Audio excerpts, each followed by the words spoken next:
Сәлеметсіздер ме, Жаңға жылу арнасының тыңдармандары. Сіздермен бірге Айгерімнің әңгімелері. Арнамның дамуы үшін лайк басып қолдап кетсеңіздер, менің арнамда тек шынайылық.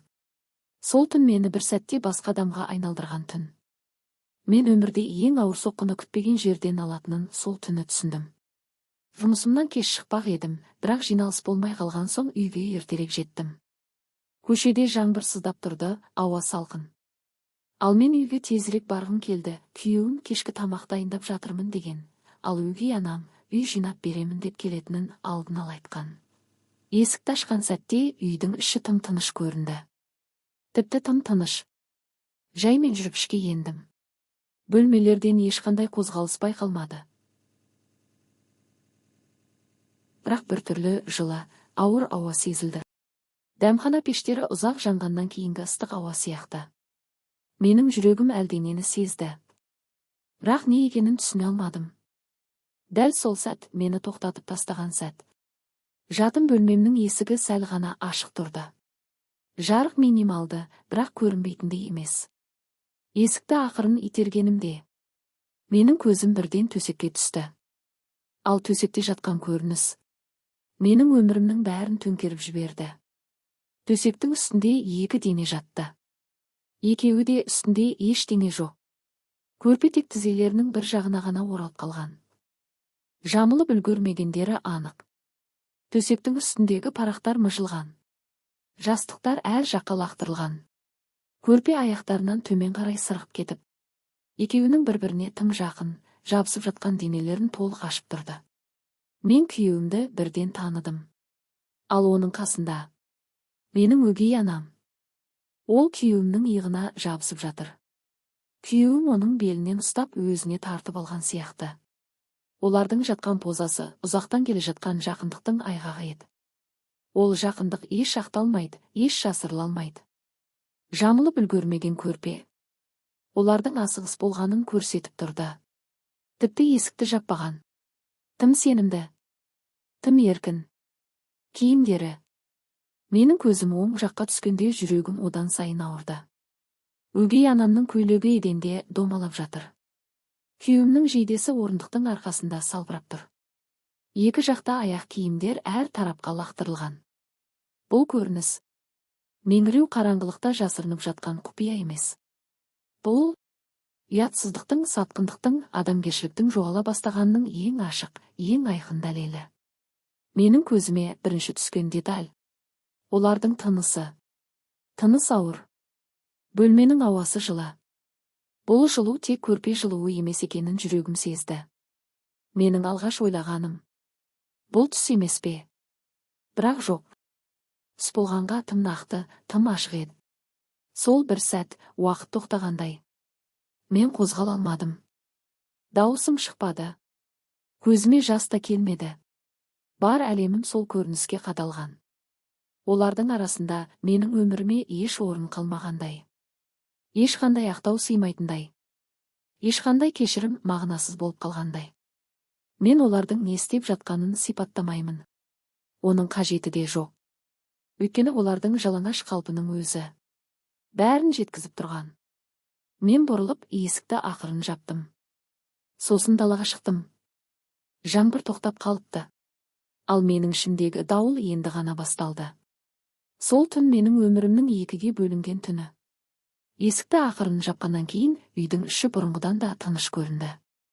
Байқайсың ба, кейбір тыныштықтар жай тыныштық емес. Олар орнынан қозғалған тағдырдың дыбыссыз айғайы. Мен аяқ киімімді дұрыс кимей, сыртқа шығып кеттім. Қолым қалтырап тұр. Тынысым ауырлап кеткен. Даладағы ауа суық еді, бірақ өкпемдегі тыныс одан бетер ауыр болды. Бір сәтке жүрегім тоқтап қалғандай. Жауыннан кейінгі тротуар жылтыр тартып тұр. Мен сол жолмен келе жаттым. Қайда бет алғанымды білмей. Адамдар жанымнан өтіп жатыр.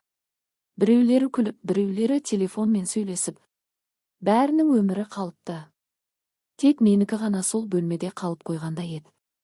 Адам өз өмірінен осылайша шығып кеткендей сезіне алады екен. Мен сол түні ешкімге хабарласпадым. Ешкімге бармадым. Қолымнан келген жалғыз нәрсе жүру. Жай ғана жүру. Жүрегімде бір сұрақ қайта-қайта жаңғырып тұрды. Неге? Неге дәл менің төсегім? Бұл сұрақты айтқанда, жүрегіме қысқандай ауыр бір сезім басып қалады. Олар тек опасыздық жасаған жоқ. Олар менің үйімді, менің орнымды, менің әйел ретіндегі қадірімді аяққа басқан еді. Өгей анамның жүзі көз алдымда қалды. Ерніндегі бояуының ізі өшпей қалған. Денесіне оралуға үлгермеген көрпе. Оған тиесілі емес жылу. Осының бәрі көзімді жұмсам да кетпей қойды. Таң ата мен үйге қайтып келдім.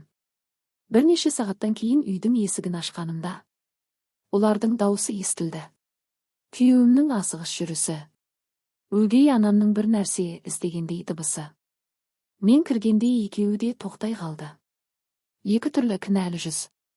Күйеуімнің үстінде менің көйлектерімді сақтау бөлмемдегі футболка. Ол тіпті менің киімімді киіп алыпты.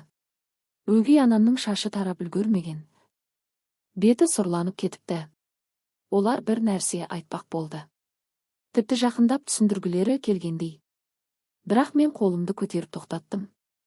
Даусым еш дірілдемеді. Менің ішімдегі дауыл сыртқа шыққан жоқ. Мен тек бір-ақ сөйлем айттым. Кешегі көргенімді жасырманыңдар. Сендерге айтатын ештеңем жоқ. Өгей анам бірден сөйледі. Қызым, бұл қателік. Оның қателік деген сөзі мені одан сайын жаралады. Себебі менің көзіме түскен нәрсе қателік емес еді. Ол әдейі жасалған саналы сатқындық. Мен оған жай ғана қарадым. Қателік деген бір рет. Ал сендердің киімдерің екі жақта шашылып жатты. Бұл қателік емес. Бұл таңдау. Ол үнсіз қалды. Күйеуім де бір ауыз сөз таба алмады. Оның үнсіздігі мойындау еді. Мен бұрылып бөлмеме кірдім. Төсегім. Сол күйі. Мыжылған парақтар. Иісі араласқан ауа. Жанымда жатқан адам емес. Бөтеннің табы қалған төсек. Мен сол кезде шын түсіндім. Бұл үйде менің енді ешқандай орным жоқ. Мен чемоданымды алып бірнеше ғана қажет заттарымды жинадым. Олар дәлізде тұрып, не дерін білмей тұрды. Мен қайта шыққанда өгей анам көзіме тура қарауға батылы бармады. Күйеуімнің даусы дірілдеп тұрды. Мені кешір, мен аңғалдық жасадым. Мен тоқтадым. Оны тыңдағым келді ме? Жоқ. Тек соңғы рет шындықты айтқым келді. Аңғалдық емес. Аңғалдық басқа әйелдің жанына еріп кету. Ал сен менің әкемнің әйелімен жаттың. Бұл сатқындықтың ең төмен формасы. Мен бұрылып кеттім. Олардың артымнан ештеңе демеуі менің кетуімнің дұрыс екенін дәлелдегендей болды. Сол түн мені өлтірмеді. Сол түн мені оятты. Мен бұрын әлсіз екенмін. Күзетілмеген сеніммен жүрген екенмін. Бірақ дәл сол түн мені қайтадан туғандай етті. Мен енді ешкімге жалбарынбаймын. Өзімді төмен қоймаймын. Өз жүрегімді ешкімнің аяқ астына таптатпаймын. Ең ауыр шындық, ең мықты әйелді жасайды екен. Жалғасы бар. Әкем бәрін білген соң не болды? Әлде ол да бәрін өз көзімен көрді ме? Арнамызға қосылып қойыңыз, жалғасын жоғалтып алмас үшін.